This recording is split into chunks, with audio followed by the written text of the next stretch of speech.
भारतीय स्वातंत्र्य दिनाच्या सर्वांना शुभेच्छा. 15 सप्टेंबर 2026 ते सप्टेंबर 2028 पर्यंत सतत डाळिंबाबाबतची इथली प्रगती आपल्याला सांगण्याचा जरूर आम्ही प्रयत्न करू. तागाच्या हे पीक हिरवळीचं खत म्हणून गाडलं जाईल. याच्यानंतर इथे सह्याद्रीच्या टिश्यू कल्चरची रोपं आणून लावली जाणार आहेत. ती साधारण 1 सप्टेंबर नंतर लावली जातील.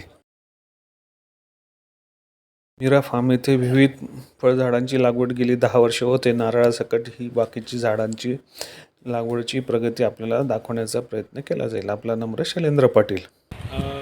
सर्वप्रथम तुम्हा सर्वांचं ह्या व्हिडिओमध्ये स्वागत आहे. आणि माझ्यासोबत बालाभाऊ पण आहेत आणि काका पण आलेत. तर मी तुम्हाला थोडीशी संक्षिप्त अशी माहिती देणार आहे.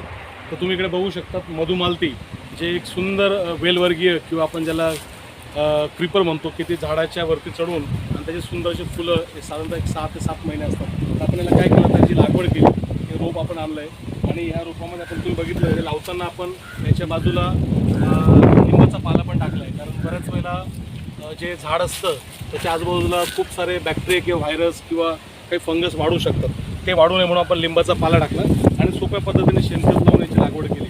आणि जसं मी बोललो, हे झाडावरती चढतं क्रीपर आहे, त्यामुळे आपण याला एक छोटंसं सपोर्ट दिला आहे. आणि या झाडावरती वाढेल आणि याच्यावरती वरती जेव्हा चढेल तर तुम्हाला इकडे कॅनोपी डेव्हलप झालेलं दिसेल.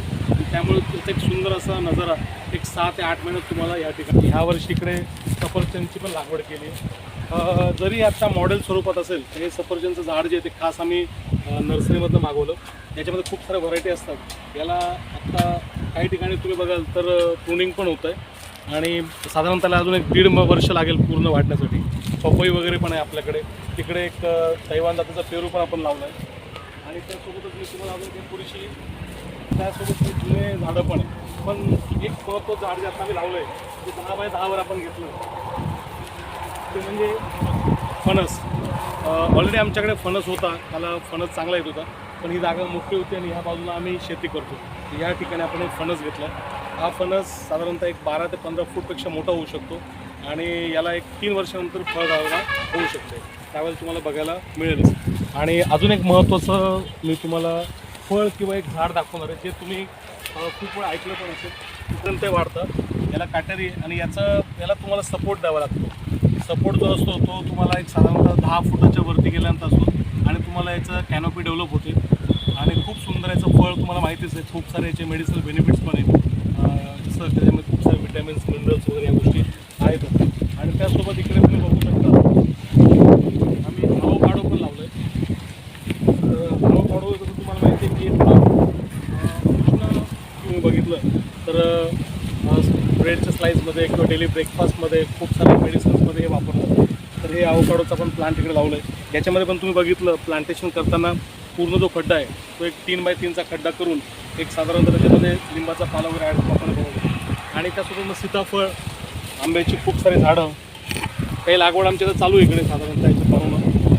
आणि इकडे आंब्याची ऑलरेडी आमच्याकडे झाडं आहेतच. आणि हे अंजीरचं झाड आहे, इकडे तुम्हाला अंजीर बघायला मिळू शकतो. सीताफळ, एक रामफळ पण आहे तिकडे. अजून एक झाड आपण जे लावलं आहे ते म्हणजे जांभळाचं झाड.